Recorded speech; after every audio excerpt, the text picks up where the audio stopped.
गीता अध्याय नंबर 15 के श्लोक नंबर 16 और 17 में जो 3 पुरुष बताए, सरपुरुष, अक्षर पुरुष, ये 16वें श्लोक में बता दिया। 17वें में उत्तम पुरुष है तो अन्य परमात्मा इति उदाहरत है, यह लोक तरम अविश्य विवर्ती अवैश्वर है। अब गीता अध्याय नंबर 15 के श्लोक नंबर 1 से इसका लिंक है, ऊपर को जड़ और नीचे को तीनों गुण रूपी शाखा वाला।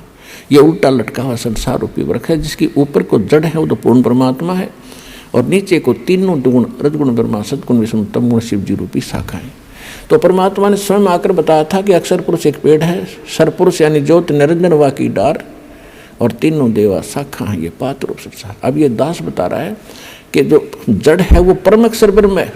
गीता अध्याय नंबर 8 के श्लोक नंबर 3 वाला वो परम अक्षर ब्रह्म है, वो परम अक्षर पुरुष कहो, परम अक्षर ब्रह्म कहो। और गीता अध्याय नंबर 15 के श्लोक नंबर अब 17 पर आते हैं, उत्तम पुरुष है तो अन्य परमात्मा इति उदाहरत है, यह लोक तरम अविश्य विवर्ती अवैश्वर है।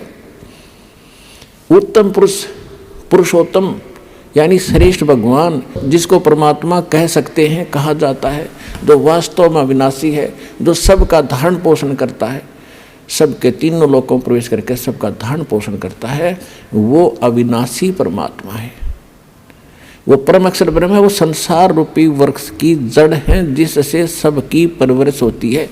पूरे वृक्ष की परवरिश जड़ से होती है, मूल से होती है। तो वो परम अक्षर ब्रह्म जो है वो जड़ है पूरे संसार की, वो परम अक्षर ब्रह्म है। गीता अध्याय नंबर 18 के श्लोक 62 में जिसके विषय में कहा है कि अर्जुन तू सर्वभाव से उस परमेश्वर की शरण में जा, उसकी कृपा से तो परम शांति को और सनातन परम धाम को प्राप्त होगा। तो यहाँ गीता अध्याय नंबर 8 के श्लोक 5 और 7 में गीता ज्ञानदाता ने अपनी विषय बता दिया कि भक्ति भी कर, युद्ध भी कर, जन्म मृत्यु तेरी भी रहेगी, मेरी भी रहेगी। तो गीता ज्ञानदाता के पास वो कंप्लीट कोर्स नहीं है जिससे जन्म मृत्यु उसकी कट सके और उसके उपासक की कट सके, स्पष्ट कर दिया। अब वो कहता है कि उसके लिए तत्वदर्शी संतों ने खोज ले।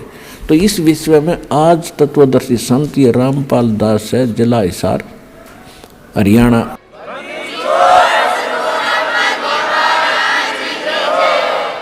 अब किसी का भ्रम ना रहना चाहिए।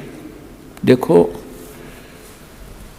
एक 1000 का नोट है, उस पर लिखा है कि मैं धारक को 1000 रुपये देने का वायदा करता हूँ। दास पर लिखा नहीं है, दास बोल सकता है कि मैं उपासक को सर्व सुख और पूरा कंप्लीट मोक्ष देने का वायदा करता हूँ जब नियम में रहोगे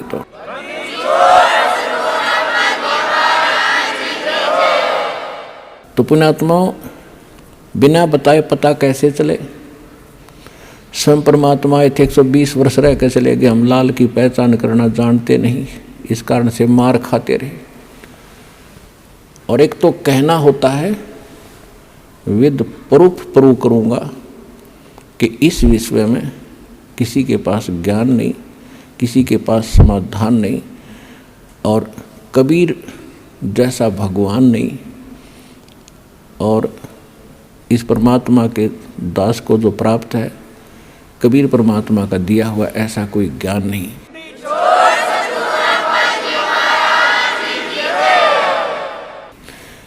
अब जो प्रसंग चल रहा है कि गीता ज्ञानदाता भी जन्म मृत्यु में, उसका उपासक भी जन्म मृत्यु में, इसलिए गीता अध्याय नंबर 7 के श्लोक नंबर 12 से लेकर 15 में गीता ज्ञानदाता कहता है कि अर्जुन, इस 7वें अध्याय में आपको ऐसा ज्ञान बता दूंगा कि फिर कुछ भी जानना शेष नहीं रहेगा। इसमें क्या बताया है कि तीनों गुणों से जो हो रहा है, रजगुण ब्रह्मा से, सतगुण विष्णु से, तमगुण शिव जी से। रजगुण ब्रह्मा से उत्पत्ति, सतगुण विष्णु जी से सतीथि, और तमगुण शंकर जी से संहार दोहरा। इसका निमित्त कारण मैं ही हूँ। प्रसंग थोड़ा सा रह गया बीच में। गीता अध्याय नंबर 8 के श्लोक नंबर 5 और 7 में गीता ज्ञानदाता ने अपनी साधना बता दी और अपनी परिस्थिति बता दी सारी, कि मुझे प्राप्त होगा, ओम नाम का जाप करेगा, युद्ध तो करना पड़ेगा, फिर 8वें अध्याय के 8, 9, 10 श्लोक में कहा है कि अर्जुन जो उस परम अक्षर ब्रह्म की भक्ति करते हैं, उस परम दिव्य पुरुष परमात्मा परम अक्षर ब्रह्म सच्चिदानंद घन ब्रह्म की जो भक्ति करते हैं, जो उत्तम पुरुषत्व है, उसकी भक्ति जो करते हैं, वो भक्ति की कमाई के बल से, भक्ति की शक्ति से, योग बल से, योग माने भक्ति साधना। योग का अर्थ ये नहीं है कि सिर पदम लगा कर बैठ जाए आंखें बंद करके या ऊपर न पैर कर लिए अटपट, ये योग नहीं है। योग का अर्थ होता है जोड़, आत्मा का परमात्मा से मिलन करना, ये भक्ति क्रम कहलाता है। तो योग माने भक्ति भी होती है कि भक्ति योग के बल से, साधना के बल से, भक्ति की कमाई की शक्ति से उस परमात्मा के पास चला जाता है और मेरी साधना करने वाला मुझे प्राप्त होता है।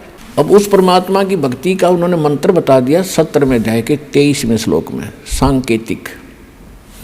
ओम तत् सत इति निर्देश ब्रह्मण तिर्विद समर्थ है, यानी सच्चिदानंद घन ब्रह्म के पाने का 3 मंत्र का जाप है, नथिंग एल्स, इसके अतिरिक्त कुछ नहीं। ओम ब्रह्म का, सरपुरुष का। अब फिर आइए गीता अध्याय नंबर 15 के श्लोक नंबर 16 और 17 पे। इसमें 3 पुरुष हैं, एक सरपुरुष, एक अक्षर पुरुष और तीसरा जो आपको सिद्ध कर दिया 8वें अध्याय के 3रे श्लोक से, परम अक्षर ब्रह्म कहो, परम अक्षर पुरुष कहो। तो ओम जाप है ब्रह्म का, सरपुरुष का, जो 21 ब्रह्मांड का स्वामी है, और जो तत् है ये है अक्षर पुरुष का, जो 7 संग ब्रह्मांड का स्वामी है, जिसको पर ब्रह्म, नेक्स्ट ब्रह्म भी कहते हैं।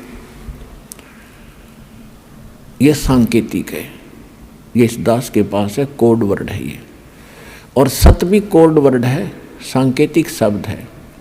ये है परम अक्षर ब्रह्म के मंत्र जाप करने का। इसको सार शब्द भी कहते हैं, इसको सार नाम भी कहते हैं, इसको सार शब्द कहते हैं, आदि नाम कहते हैं, इसको विधेय नाम भी कहते हैं। वो मंत्र हटके है, ये सत नहीं है, ये कोड वर्ड है।